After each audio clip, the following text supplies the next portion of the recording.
inmerecido totalmente por estar aquí con ustedes. Sobre todo porque estuve del lado de ustedes, ¿no? Algo que me llena de mucha alegría es poder siempre hablarle a personas menores de 30 años y mayores de 10. La razón es porque el Señor a mí me permite nacer en una cuna cristiana, en la cual la cuna era más cristiana que yo, y pues fui un pecador desde bebé, era llamado a ser pecadorcito en potencia, y hasta que el Señor decide salvarme a los 17 años. Entonces, hoy, como decía Luis hace ratito, uno de los mayores gracias que tengo de parte del Señor es estar casado con mi esposa Aurea y tener a la mejor esposa del mundo. Aunque Luis diga que él tiene la mejor esposa del mundo, no es cierto, yo tengo la mejor esposa del mundo y tengo la mejor hija del mundo, Andel Villanueva Saldívar.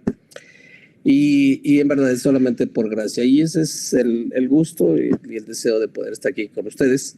Y hoy, algo que me gustaría sería poder hablar acerca de este tema que le pusimos: Jesús, un joven como tú, pero sin pecado. ¿Cuál es la razón? Bueno, estudiando el libro de Santiago, eh, siempre pensaba, por cierto, hay una regla aquí que me gustaría poner muy clara. Pueden interrumpirme a la hora que quieran. Nada más levanten la manita. Aquí hay una manita literalmente. ¿Tienen alguna duda, pregunta? A la hora que gusten, nada más píquenle ahí. Sería algo así. Y aquí llega un sonidito. Y por favor, interrúmpanme en el momento que quieran, cualquier duda que tengan. Me gusta que me hagan muchas preguntas, entonces al final, si ustedes no me hacen preguntas, tendré que hacer las preguntas yo, porque me gusta hacer preguntas también. Entonces, regreso. Algo que tuve desde muy chico, obviamente leía la Biblia, pero no la entendía. Hasta que el Señor me salva y empiezo a abrir la Biblia y sigo sin entenderle. Y siempre hubo una pregunta desde chico hasta al menos los 17 años que creo que el Señor me salva.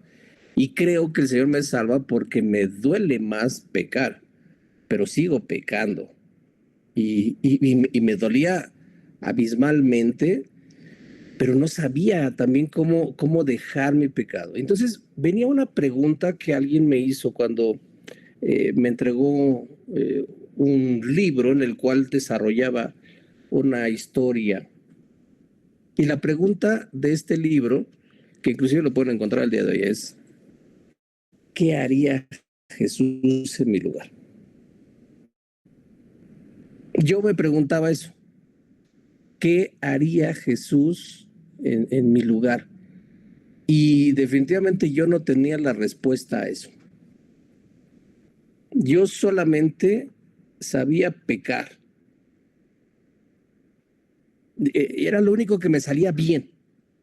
Es más, me volví un experto en pecar. De mentiras, el número 1. Engaños. Yo aprendí a fumar y a tomar con gente de la iglesia.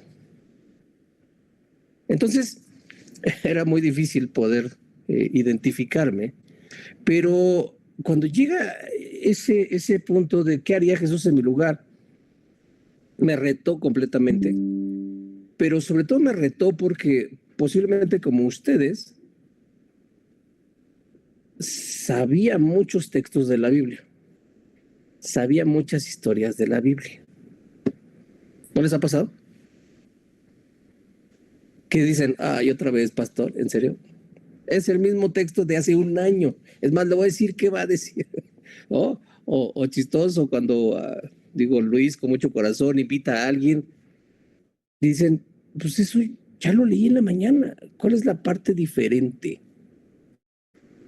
Y entonces yo entendía que la Biblia deja a Jesús en los 12 años. Lucas 2, en el versículo 52 y 53, termina diciendo que Jesús crecía en prácticamente las 4 esferas del ser humano: física, intelectual, espiritual y social. Encontraba gracia ante los ojos de los hombres y de Dios. Crecía en estatura y en inteligencia.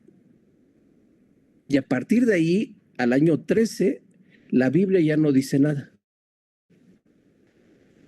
De los 13 a los 29, la Biblia queda muda. Al menos eso es lo que yo leía. Hasta que retoma a los 30 años. Y a los 30 años es un Jesús que se bautiza, se abre el cielo, se escucha una voz, desciende el Espíritu Santo como en forma de paloma, no como una paloma, sino en forma de una paloma. Y la voz dice: este es mi Hijo amado en quien tengo contentamiento. Entonces, cuando yo me voy a bautizar a los 18 años, ni se abrió el cielo, ni se escuchó la voz. ¿Cómo voy a vencer mi pecado? ¿Cómo voy a actuar realmente como Jesús quería que yo actuara? Entonces, hasta que llego al libro de Santiago, entiendo una parte muy importante. ¿Qué haría Jesús en mi lugar? Ahora, este primer día, si el Señor nos permite, o ya noche, pero en esta primera oportunidad veremos la familia y el entorno de Jesús de Nazaret. Preguntándonos justamente esto: ¿qué haría Jesús en mi lugar? Porque no importa la edad que tengas. Lo maravilloso de la Biblia, de conocerla, de estudiarla, de ver que algunos, por ejemplo, están tomando apuntes, otros pueden estar grabándola, otros pueden estar grabándosela en su mente, son tan inteligentes. Pero todas las circunstancias que le suceden al cristiano no es lo que lo van a formar, sino cómo el carácter se muestra ante estas circunstancias. Lo que forja Dios por medio de las pruebas en las personas, la relación que tengas con tu Padre Celestial en estas pruebas. Y es interesante porque algo que vamos a ver en el libro de Santiago, si ustedes ponen la atención suficiente, será que Santiago va a presentar a un Jesús previo a que él haya mostrado su ministerio terrenal. Esto es de los 13 a los 29 años. ¿Cuál es la razón? Santiago no presenta los milagros de Jesús. Santiago no presenta la cruz de Jesús. Santiago no habla de la resurrección de Jesús. Lo más cercano que llega a hablar es acerca de la segunda venida del Señor Jesús. Pero de ahí en fuera va a mostrar un carácter en el cual ustedes se van a dar cuenta por qué Santiago puede hablar de esto y a quién se está refiriendo. Porque mientras Jesús moldeaba no solo la vida y los corazones de las personas a partir de los 30 a los 33, previo, posiblemente sus herramientas eran la madera, tal vez el metal, tal vez la piedra, antes de que él se revelara como el Hijo de Dios. ¿Por qué? ¿Cuál es la razón? Nuestro Señor tuvo un medio hermano. De hecho, tuvo 4, al menos que encontramos su nombre como tal. Y uno de ellos es Santiago. Pero él entiende este concepto solo hasta que el Espíritu Santo llega a su vida. Hechos 2. ¿Alguien recuerda qué es lo que se habla en Hechos 2? Pueden prender su micrófono y decirlo.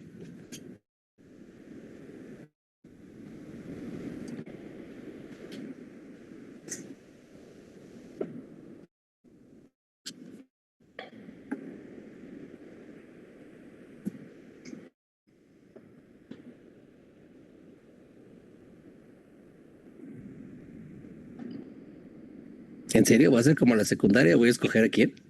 ¿Me van a dar ese privilegio de escoger? Axel. Axel Uriel Gómez González. Hechos 2. ¿Qué pasa en Hechos 2? Ay, perdón, es que no sé dónde está mi Biblia. La voy a ir a buscar. Bueno, puedes escoger tu víctima. Alguien que te ayude. Jonathan. Jonathan Jaciel Gómez González. ¿Qué pasa en Hechos 2?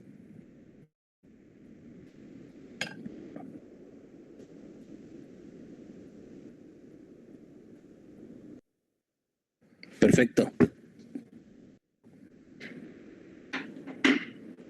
Exactamente. Es el Espíritu Santo que desciende y entonces se inaugura la iglesia. Ahora ya es una iglesia, pero es interesante. ¿Alguien tiene su Biblia en la mano?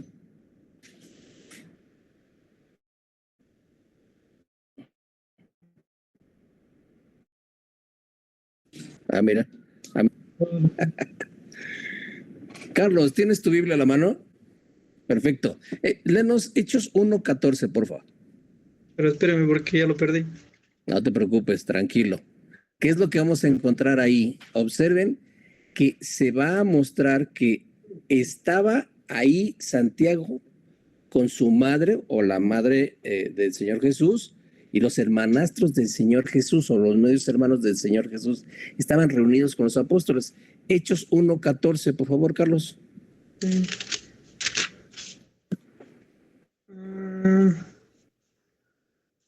Dice, bueno, tengo la nueva traducción viviente. Adelante. Dice, todos se reunían y estaban constantemente unidos en oración junto con María, la madre de Jesús, varias mujeres más y los hermanos de Jesús. Durante aquellos días, cuando aproximadamente 120 creyentes estaban juntos en un mismo lugar, Pedro se puso de pie y se dirigió a ellos. Hermanos, les dijo, las escrituras tenían que cumplirse con respecto a Judas, quien guió a los que arrestaron a Jesús. Esto les dijo hace mucho tiempo el Espíritu Santo cuando habló por medio del rey David. Judas era uno de nosotros y participó con nosotros en el ministerio. Hasta ahí, gracias. Gracias. Observen que el 14 dice que estaba María y sus hermanos. Por implicación, cuando vemos Hechos 2, cuando se dice que vino el Espíritu Santo, hubo como un viento recio y hubo como lenguas de fuego y todos hablaban en otras lenguas. Ahora, eran 120 los que estaban ahí. Por implicación, Hechos 1:14, entendemos que en Hechos 2 estaban la madre del Señor Jesús, los medios hermanos de Jesús, o ahí dice los hermanos de Jesús, y 110 personas más. De esas 10 personas, los apóstoles. Entonces, es interesante que mientras estuvo en su ministerio terrenal el Señor Jesús, Santiago no creyó en él. Es interesante y triste. Ahora, Santiago tiene, la epístola de Santiago tiene esta idea. Si ustedes van a Santiago 1:1, por favor, más para que lo tengan ahí. Axel, ¿ya tienes tu Biblia cerca? Léenos Santiago 1:1, sí, por favor. Gracias. Sí.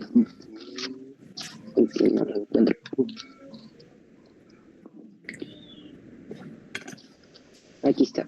¿Santiago qué? ¿Perdón? 1:1, el primer versículo. Sí. Santiago 1:1. Santiago, siervo de Dios y del Señor Jesucristo. A los 12 tribus que están en la dispersión, salud. Excelente, gracias. Si ustedes observan, eso es una carta. ¿Por qué? Dice, a las 12 tribus en la dispersión. Entonces, ¿quién está hablando? Santiago. La carta es de Santiago, siervo del Señor Jesucristo, a las 12 tribus en la dispersión. Y los saluda, es un saludo muy casual. Pero esto es lo que identifica que es una carta. Ahora, las cartas en toda la Biblia, ustedes van a encontrar que es como hablar por teléfono. Cuando ustedes escuchan a una persona hablar por teléfono, lo que escuchan muchas veces es la respuesta, es media conversación, no escuchan la conversación completa. Entonces se pueden imaginar qué es lo que está diciendo del otro lado, no pueden estar seguros. Es esta parte cuando su mamá está hablando con sus tías, ¿no? Y, hola, sí, no me digas, ¿mi mamá dijo eso de mí? No, pero no, sí, le voy a decir en cuanto yo la vea. De seguro sí, no, puede ser una santa. Y ustedes agregan y se imaginan la otra parte. Bueno, es lo mismo que vemos con las cartas. Vemos solamente una parte de la conversación. Podemos entender las respuestas, tal vez no las preguntas, pero sí podemos pensar en qué preguntas eran las que se estaban haciendo. Realmente el propósito de Santiago es mostrarles un Jesús de Nazaret sin pecado. Un Jesús previo a la cruz, previo inclusive a su ministerio terrenal. Ese interés es el que tiene Santiago. Tiene un interés muy, muy grande en mostrar eso. A él le importa esto. Ahora, será interesante porque de los 4 hombres que se llaman Santiago en el Nuevo Testamento, solo 2 pueden ser candidatos para ser autores de esta epístola. Y no sé, Cristina, ¿tendrás tu Biblia por ahí? Mateo 10, 2 al 4, por favor.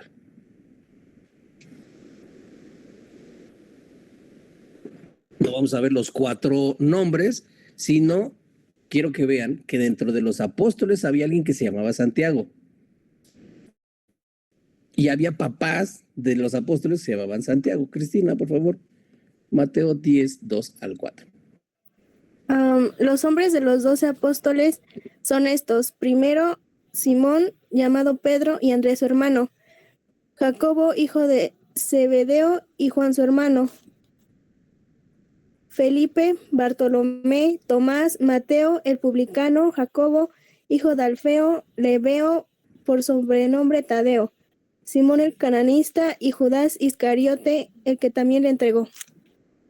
Entonces, es interesante porque ahí leímos que había un Jacobo. Y esto nos lleva a poder observar algo. Antes de poder ver eso, no sé, abusemos otra vez de Jonathan Jaciel. Ayúdanos con Marcos 6:3, por favor.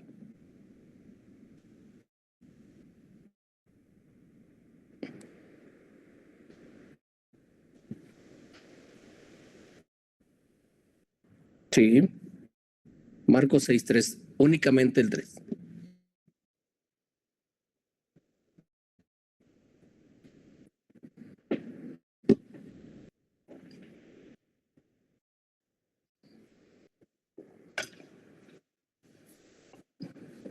Gracias.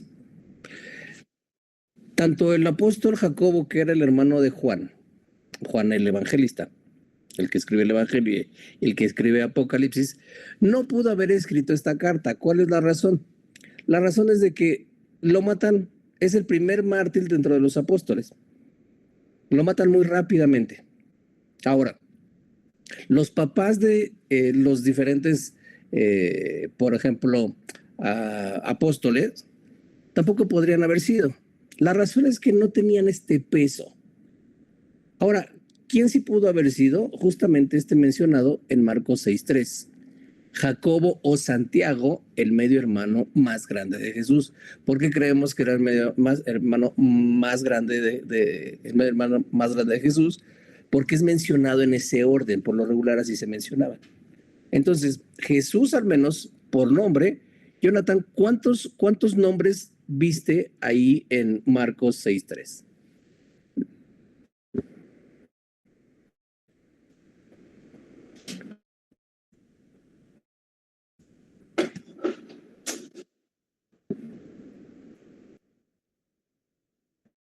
¿Y de hombres cuántos son? Dínoslos, por favor.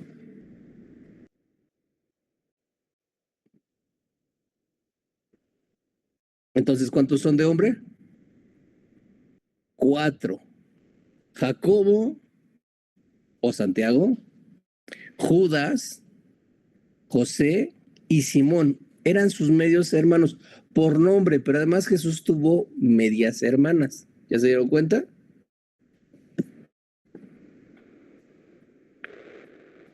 Mateo 13:55 dice exactamente algo muy similar, hablando acerca de, ¿no es este el hijo del carpintero? ¿No están entre nosotros sus hermanos y sus hermanas?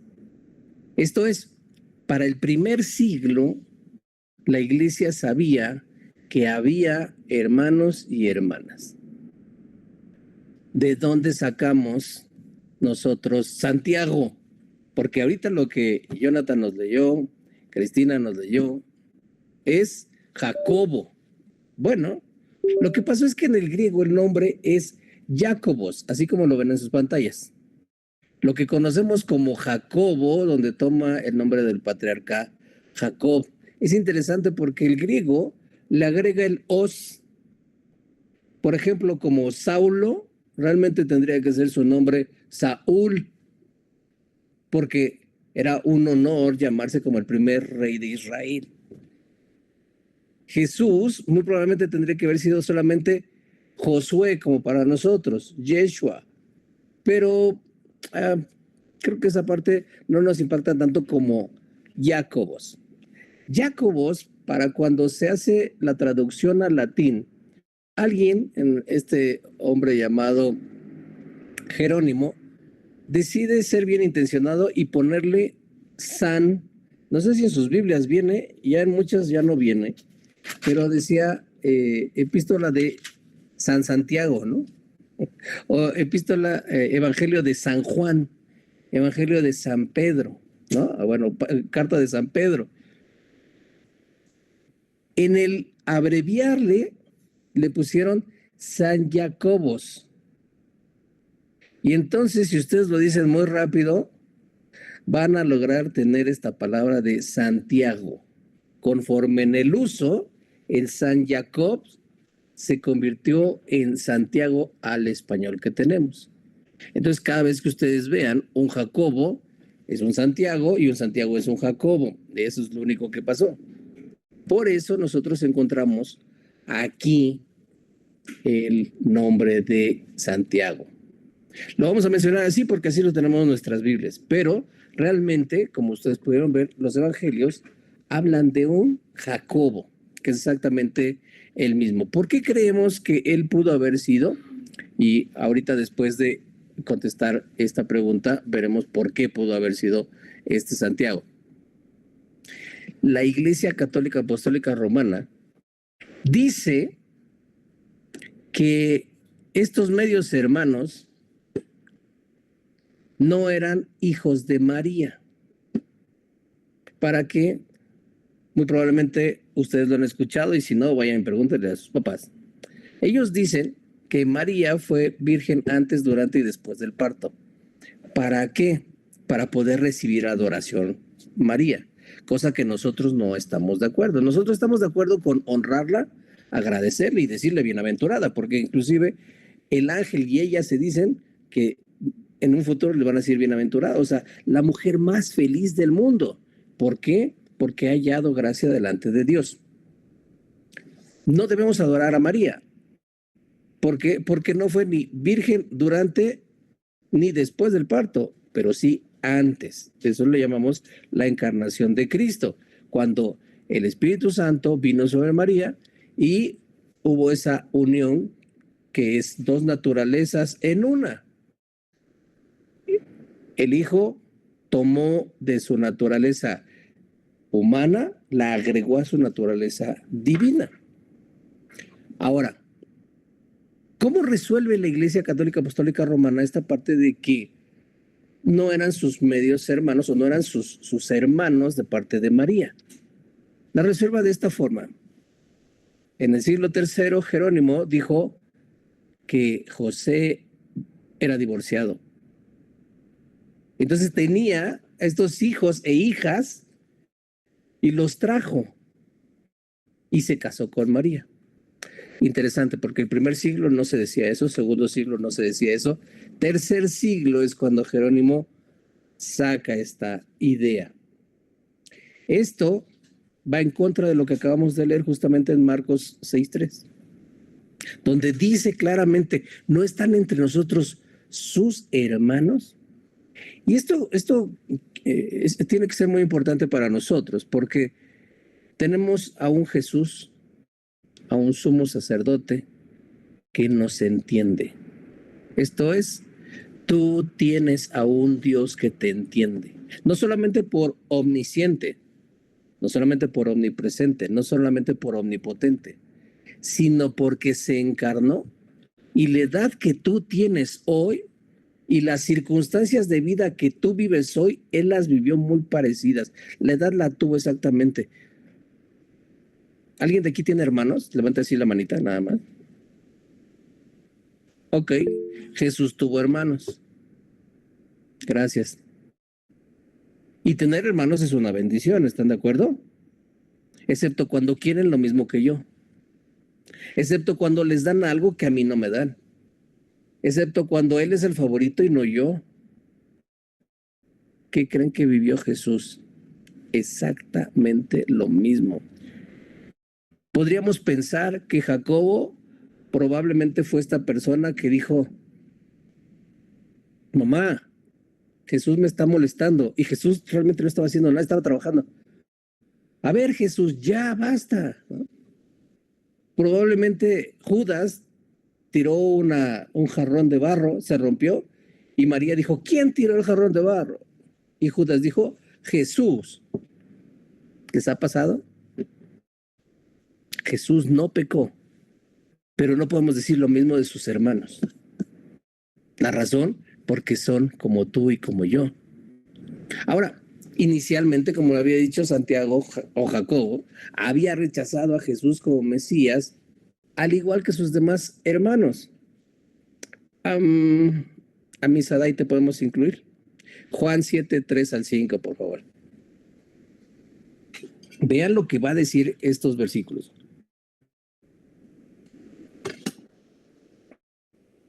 Y le dijo a sus hermanos.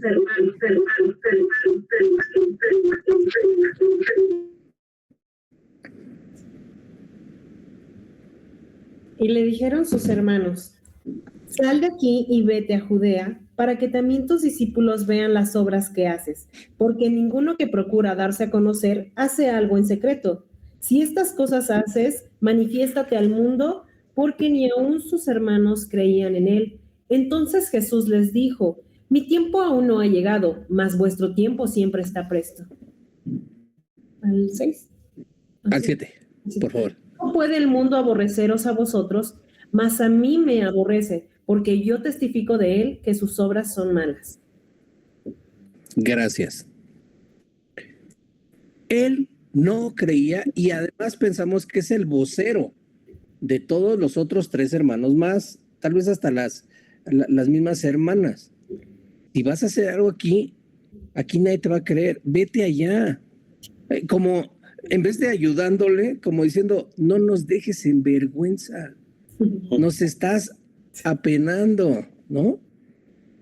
Sí, muy.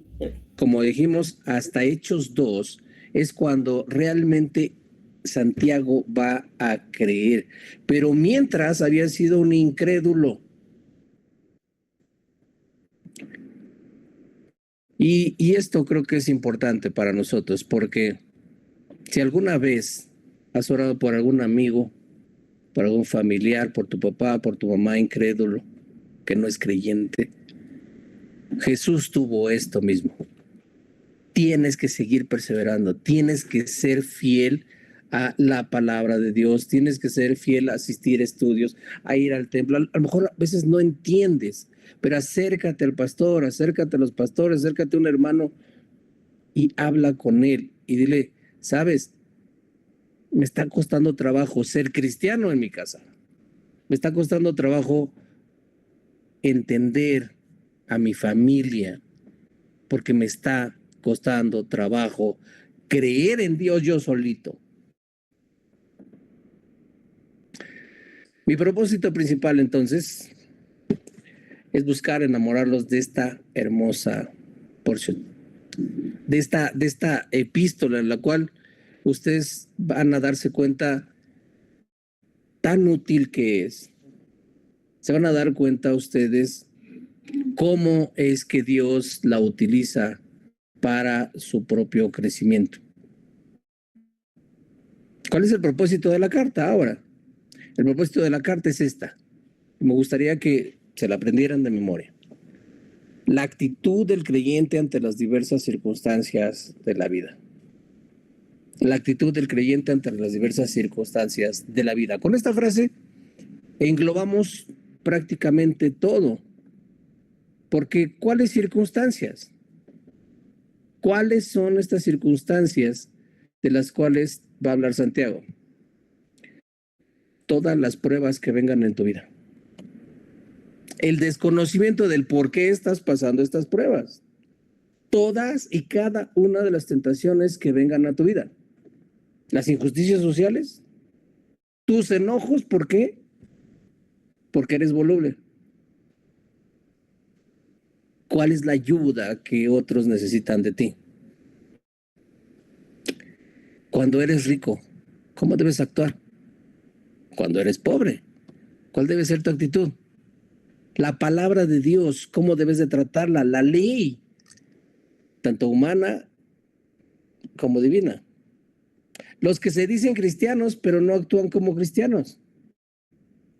¿Cuál debe ser tu actitud ante el mal uso de la lengua o del lenguaje? Sí, las groserías. ¿A los celos? ¿Cómo debes actuar ante tus celos y ante los celos de otros?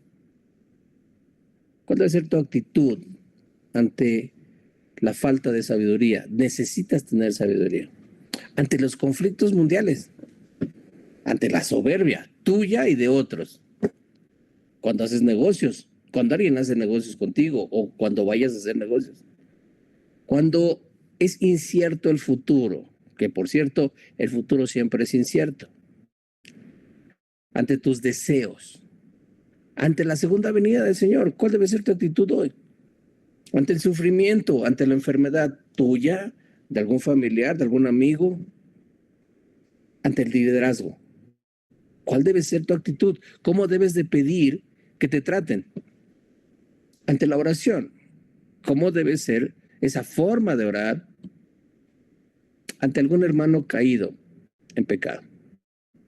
¿Cuál debe ser esa forma en la cual debes tú verlo? Y aquí me gustaría hacer un pequeño paréntesis, porque somos muy afortunados de estar enfrente de ustedes, dado que todas las predicaciones que se digan son preventivas. En algunos casos ustedes, bueno, tal vez ya llegaron a pecar en algunas cosas que deberían ser correctivas, pero en la mayoría, todas las predicaciones que ustedes escuchen serán preventivas. Llegarán a su cerebro y se quedarán, algunas entrarán por una oreja y se saldrán por otra. Pero miren, cuando nosotros nos presentamos ahora ante la iglesia adulta, es una cara diferente a la que ustedes tienen. Hoy puedes decir, ¿y de qué me va a servir todo esto? Ay, ¿otra vez vamos a abrir la Biblia? No puede ser posible. Ya invitaron a otro que no conozco. Pero cuando le hablamos a la iglesia, a sus papás, a sus tíos, a tal vez sus hermanos mayores que ya tienen hijos, y predicamos esto mismo, su cara es de, ¿por qué nadie me lo dijo antes? Su cara es de, si yo hubiera escuchado esto, posiblemente no hubiera caído aquí. O alguien me lo dijo y no hice caso. Entonces, véanlo esto como una gran enseñanza de parte de Dios a través de su palabra, preventivo. Grábenselo, atesórenlo en su corazón, escríbanlo. Estamos leyendo la carta de alguien que muy probablemente después de María, la mamá del Señor Jesús, pasó, convivió, estuvo más con nuestro amado Maestro sin saber que Él era el Mesías. Esto le da un valor incalculable a esta carta. Esto le da, sobresale. Porque justamente, como les decía al inicio, ¿se imaginan saber de Jesús de los 13 a los 29 años? ¿Cómo se enfrentó ante estas circunstancias que tú estás viviendo? Y poder tener una reacción bíblica y tal vez sin necesidad de ir al pastor y decir, oiga, ¿qué tengo que hacer si, oiga, me están haciendo bullying en la escuela? Oiga, ¿sabe qué? Tengo un problema, me gusta fulanita, me gusta fulanito. Oiga, ¿sabe qué? Tengo este conflicto con mis papás, tengo problemas con mis hermanos. Santiago nos va a mostrar justamente esto, cómo enfrentar todas las circunstancias en la vida. Ahora, acompáñame por favor Santiago 1:1 y vamos a intentar desglosar lo más rápido que podamos Santiago 1:1 y los voy a invitar para la siguiente ocasión que nos veamos, que sea la siguiente semana, si es que paso mi prueba el día de hoy, si paso mi examen, que se aprendan Santiago 1:1. Yo lo he denominado el ancla de mi fe, Santiago 1:1. Y ahorita van a darse cuenta por qué. El primer aspecto que vemos ahí es la pertenencia. Vean qué es lo que dice Santiago. Ya vimos quién es Santiago o Jacobo, ¿no? Siervo de Dios y del Señor Jesucristo. Que le pongo aquí, ¿por qué? Siervo de Dios y del Señor Jesucristo. Ahora, es interesante que será la palabra en el griego doulos, que significa esclavo. ¿Por qué es interesante?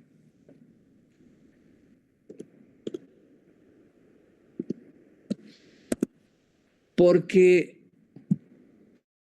la forma de presentarse, si ustedes fueran el medio hermano del presidente de la República, no creo que se presentarían como soy el esclavo de mi hermano. Se presentarían como, ¿no sabes quién soy? Soy el medio hermano de ese señor que es tu patrón y muévete, ¿no? Esto es si no han sido renovados y son arrogantes.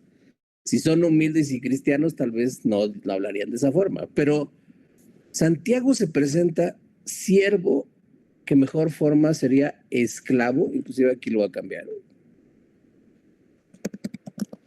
Por una razón, siervo parece que tiene la opción a obedecer, el esclavo no.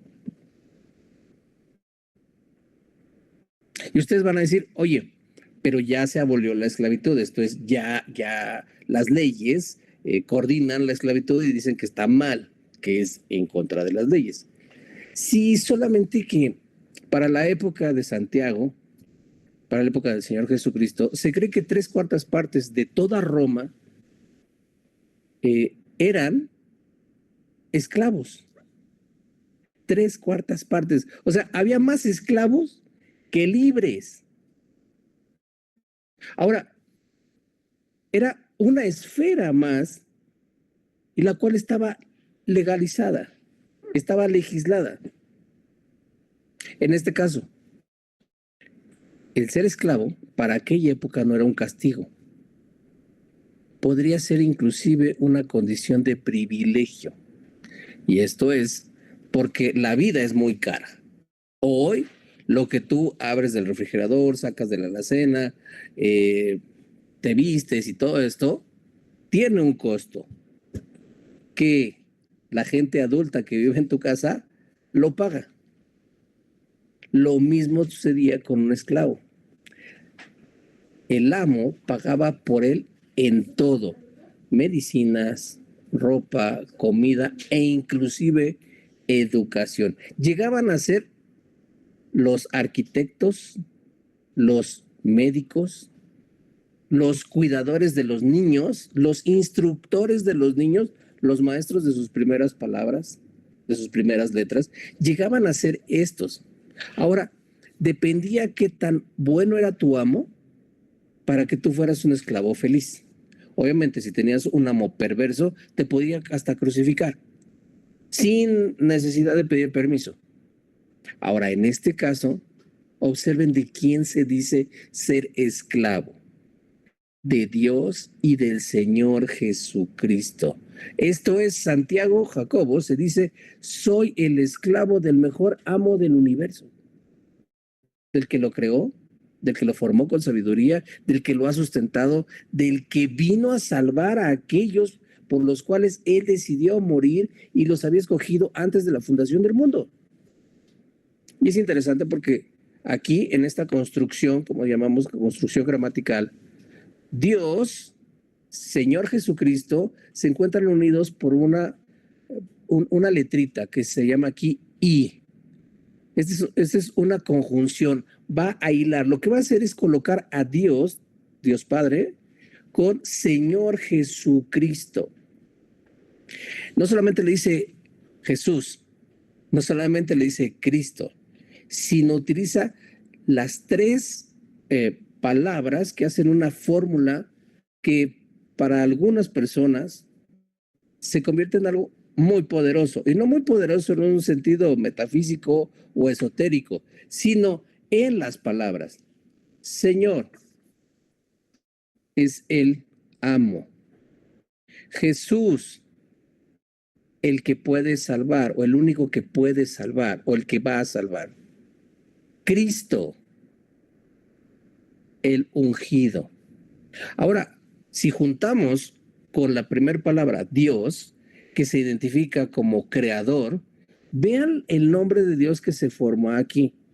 Dice Santiago, soy esclavo de el creador, el amo, y el único que es escogido y que podía venir a salvar. Mis queridos, si ese no es tener el mejor amo, no sé entonces qué puede ser. ¿En quién podríamos confiar si no es en este amo?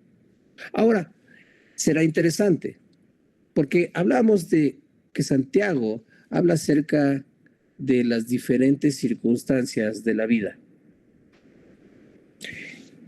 Estas 12 tribus a las cuales él está hablando en la dispersión eran muy probablemente estos judíos, era una forma, vamos a decirlo, coloquial de denominar al pueblo judío, 12 tribus. Es como los 12 apóstoles, aunque Judas ya no estaba y eran 11, sustituyen a Judas por Matías y se denominaron siempre los 12, aunque Judas ya no estaba. En este caso, las 12 tribus es una forma de llamarle al pueblo de Israel. Hubo al menos 2 ocasiones por las cuales tuvieron que salir corriendo. La primera fue la muerte del otro Santiago, o el otro Jacobo, el hermano de Juan, el cual fue martirizado, fue decapitado, y muchos dijeron, yo me regreso a mi casa. Y entonces hubo esta dispersión. Se fueron. Y la otra, muy probablemente, la persecución de Saulo de Tarso, el que después se llama Pablo. Y nuevamente dijeron, aquí están persiguiendo, yo me regreso. Eso lo utilizó el Espíritu Santo para que el evangelio fuera a muchos lugares. Por eso se llama así dispersión. Ahora, Santiago es nombrado en el capítulo 15 de Hechos. Y él se levanta, se coloca como uno de los pilares de la iglesia en Israel. Se cree que Santiago jamás salió de Jerusalén. Se cree que Santiago oraba tanto que le decían rodillas de camello, porque decían que eran muy parecidas sus rodillas a las de un camello, de tanto que oraba hincado. Se cree que Santiago también tenía un apodo, el justo. Este Santiago entonces dice, saben hermanos, 12 tribus, estos cristianos que ya habían tenido al Señor Jesús en sus vidas, que habían aceptado la obra de Jesús, esto es, que fue profetizado en el Antiguo Testamento, que encarnó y nació de una virgen, que vivió una vida santa y justa, que murió en la cruz del Calvario y al tercer día resucitó, pero además ascendió a la diestra del Padre y está intercediendo por ti y por mí. Todo eso les dice, yo soy esclavo de este amo, del Creador. del único ungido, escogido para salvar. Y aquí justamente nos viene algo importante. Porque si estás teniendo problemas al enfrentar tus problemas, si no sabes cómo resolver tus problemas, primer punto, si ustedes observaron, algo que hemos estado hablando nosotros no son problemas. Porque Santiago no dice problemas, utiliza la palabra pruebas. Y el utilizar las palabras correctas en la Biblia se convierte en algo diferenciador, en algo verdaderamente importante. Porque problemas muchas veces dicen que los problemas son para resolverse, pero las pruebas son para pasarse. Y mi querido, si tú hoy no estás pasando por pruebas, créeme, acabas de pasar por una. Porque o estás pasando, o estás en una, o estás saliendo de una. Esa es la vida de todo ser humano. Pero del cristiano la enfrenta a los problemas de una forma muy particular. Y les decía que para mí, Santiago 1:1, y por favor los invito en verdad, apréndanselo de memoria, Santiago 1:1, es el ancla de la vida del creyente. Porque cuando no sabes cómo enfrentar tus problemas, pruebas, es porque muy probablemente los papeles los estás invirtiendo. Tú eres el amo, y entonces ¿en qué crees que se está convirtiendo Dios para ti? ¿Cómo crees que estás tratando a Jesús, el Cristo, en esa prueba? Cuando tú le dices, ¿y por qué yo? ¿Y por qué a mí? ¿Por qué me haces que yo pase por esto? ¿Por qué no a él? ¿Por qué no a ella? ¿Por qué me hiciste nacer en esta familia? ¿Por qué no le das más dinero a mi familia? ¿Por qué no me diste un papá? ¿Por qué no me diste una mamá? ¿Por qué no me dejas vivir en paz como ellos lo hacen? ¿Pero qué crees? El mejor amo del universo, el mejor Señor del universo, el que eligió para salvarte, el único que podía haber sido elegido, es tu amo. Y él coordinó todas las cosas. ¿En qué familia nacieras? Tus apellidos, dónde estudiaste, dónde estudias, dónde vas a estudiar, en qué iglesia vas, qué tipo de Biblia tienes, qué tipo de gustos tienes. Todo eso se ha encargado el mejor amo del universo, Dios Todopoderoso, en tu vida. Cuando aceptas esto, cuando aceptas que Él es el amo y tú el esclavo, entonces las cosas las vas a ver claras por una razón, porque las vas a ver conforme a la Biblia. Y ese será uno de los propósitos para la siguiente vez que nos veamos. Mostrarte cómo a partir del versículo 2, cuando dice, hermanos míos, tened por sumo gozo cuando os halléis en diversas pruebas. Podremos ver por qué vienen las pruebas, cuánto duran las pruebas, cuál es la razón de estas pruebas, qué pasa si no quiero aceptar estas pruebas. Pero mientras, reconoce a Jesús como tu amo, como tu Señor, como tu Salvador. Porque si no, en verdad tienes otro problema diferente. Hay una prueba que no has podido superar, que no has entregado tu vida a Jesucristo. Porque el Padre lo envió, no para condenarte, sino para que seas salvo por medio de Él. Tú eres el esclavo que te sometes por medio de la palabra en obediencia. Es que no le entiendo. Ve y pregunta. Doy gracias a Dios por Luis y por su esposa Amisadai, porque hacen estos esfuerzos. no tiene necesidad. Pero gracias a Dios porque tienes un pastor y él tiene una esposa que lo ayuda en este servicio. Háblale a más jóvenes y compárteles esto que tú estás viviendo. Si eres salvo, tienes que hablarles lo que sepas. Y tienes que decirles, sabes, tengo el mejor amo del universo. Y sí, vas a hacer que muchos se rían. Pero probablemente va a haber una persona muy similar a mí que te quiere escuchar. Que a los 17 años, 15, necesita escuchar que alguien puede controlar su vida, que no necesita hacerse cortes, que no necesita masturbarse, que no necesita ver pornografía, que no necesita platicar con otros con groserías, porque el amo que tiene es también un amigo, es un padre, es lo mejor que puede tener en toda su vida. Como les dije, la siguiente ocasión, si el Señor nos permite, veremos a partir del versículo 2. Y hasta aquí. Permítanme orar y si tienen alguna duda y pregunta, estoy para ustedes. Padre, gracias por haber enviado a Jesucristo tu Hijo. Gracias por todo el plan redentor, el cual nunca fue plan B, siempre fue un plan A. Y cuando podemos ver eso como un principio rector, todas las cosas van coincidiendo, van teniendo luz, pasan de lo gris a lo colorido. Gracias por cada uno de los que se conectaron hoy.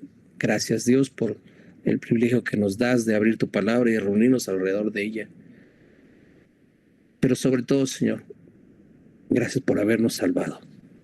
Gracias por otorgarnos la salvación, que eso hace que tú nos conozcas. No solamente que nosotros te conozcamos, el privilegio más grande es que tú nos conoces por nuestro nombre. Gracias porque has abierto tu palabra a nosotros. Abre nuestro entendimiento para que nuestros ojos permanezcan siempre abiertos. Por Jesús, tu Hijo.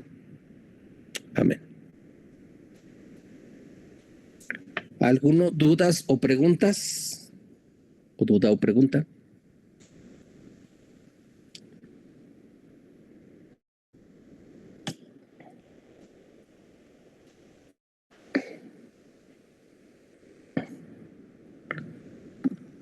Bueno, no sé si Luis me permite hacerles preguntas a ustedes.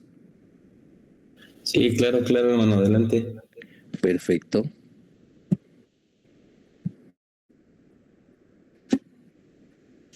Axel, ¿alguna vez te has preguntado qué haría Jesús en tu lugar? Pues la verdad no me la había preguntado, pero ahora que escucho la pregunta siento que es una pregunta muy buena. Excelente, gracias.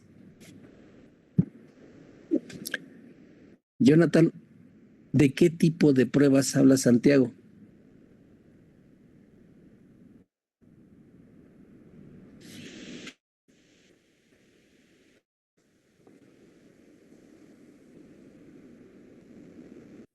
¿Sí?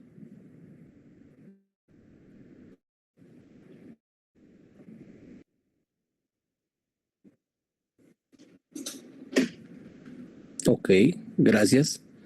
Realmente aquí hay un resumen, lo voy a pasar súper rápido. Todas las pruebas. El desconocimiento por qué estás pasando las pruebas, las tentaciones, las injusticias sociales, tu enojo, ser voluble. Ese es un resumen de todo lo que abordan estos 5 capítulos de Santiago. ¿Cómo abordar cada una de estas cosas? ¿Cuál debe ser nuestra actitud?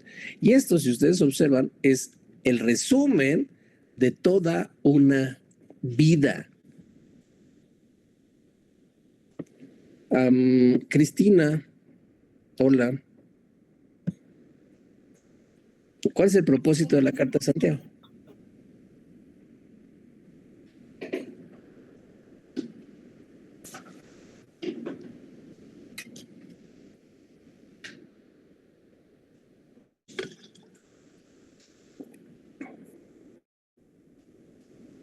Tienes que prender tu micrófono, si no, no te escuchamos.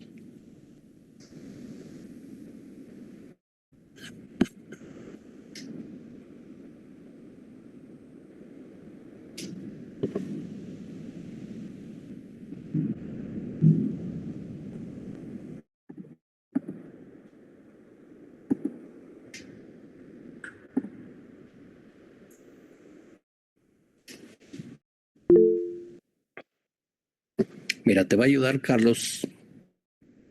Adelante, Carlos. Bueno, pues bueno, yo le entendí que pues básicamente es el tratar de pues corregir o pensar que pues no tener como una fe, vaya, o sea, tratar de que nosotros lleguemos a tener fe en Jesucristo a pesar de de todos lo que mencionaba Jonathan, que pues a pesar de todas las pruebas que vengan, siempre tener fe en Dios y que, como lo dijo, bueno, dijo que nos tenemos que aprender Santiago 1:1, que dice que pues debemos ser esclavos de Dios y del Señor Jesucristo. Entonces, pues es tener y confiar siempre en Él, que a pesar de que todo lo que nos pase, es entender que pues Dios lo hace por algo y tener fe en Él y no tener como que resentimiento posiblemente hacia Él o cualquier tipo de cosa que podamos sentir humanamente. Excelente, Carlos. Resumiendo todo lo que dijo Carlos, que lo dijo muy bien, la actitud ante las diversas circunstancias de la vida. ¿Cuál debe ser la actitud ante todas las circunstancias que van a vivir, que han vivido, que están viviendo? Con eso, entonces, pueden perdonar a su niño interno, pueden, muchas de las cosas que alguien les puede proponer, no hay ningún problema. ¿Cómo deben de actuar bíblicamente? Gracias, Carlos. No sé si le puedo preguntar a la gente que no puso su cámara, a ver si están con nosotros.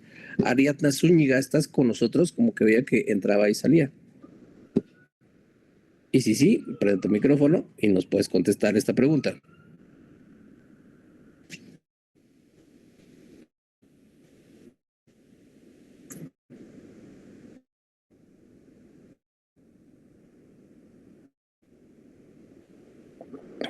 O Flor Denise. O Pris Alfaro.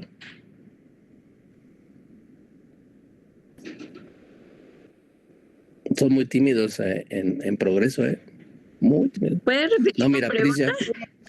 Claro que sí, mira, está en la pantalla. ¿De dónde se saca el nombre de Santiago? ¿De dónde? Si me dices de la Biblia es una respuesta correcta, veo. Había que preguntarle a María, ¿no? Porque le puso Santiago. ¿No? Ese es buen punto. Solamente que dijimos que el nombre realmente es Jacob o Jacobo. Y también James, ¿no? Sí. Creo que en la Biblia ¿Es en inglés? Ajá. Exactamente, por eso encontramos James. ¿Por qué Santiago? Porque en el latín se le pone San a Jacobos. Entonces, al juntarlo y al pasarlo al castellano, alguien lo pasó como Santiago o San Jacobos. De ahí viene. Pero excelente, gracias, Pris. Y creo que por aquí todavía hay otra pregunta. Suriel, no sé si estás entre nosotros. Nos puedes contestar. ¿Cuáles diferencias entre amo y esclavo? Si estás entre nosotros, prende tu micrófono, Suriel.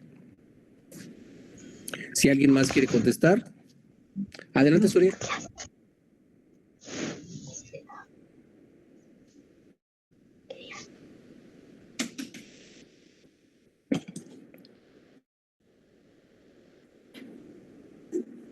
Ok.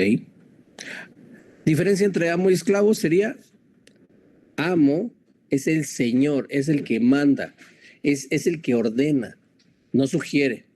Y esclavo no tiene opción a desobedecer, es el que obedece.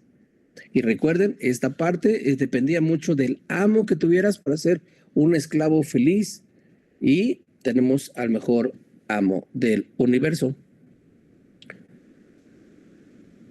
¿Alguno de ustedes quiere compartirnos alguna prueba que ha pasado o esté pasando? Este es opcional y no voy a decir nombre.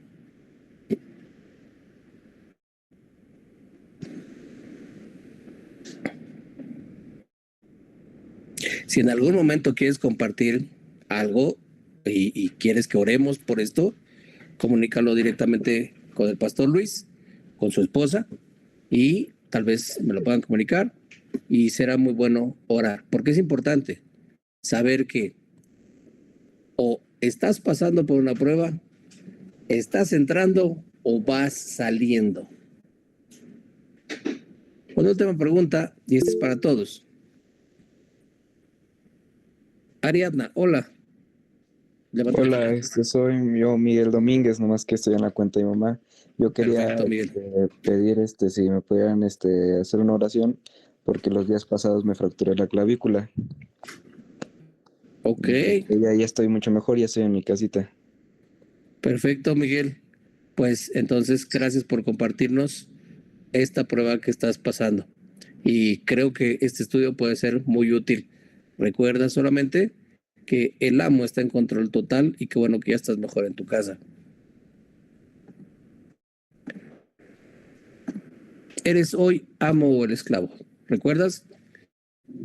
Si tú intercambias los papeles, tus pruebas no las estás pasando de buena forma. Jesús, entonces, ¿es hoy el amo o lo estás tratando como el esclavo? Esa es una pregunta con la cual me gustaría terminar, si me lo permiten.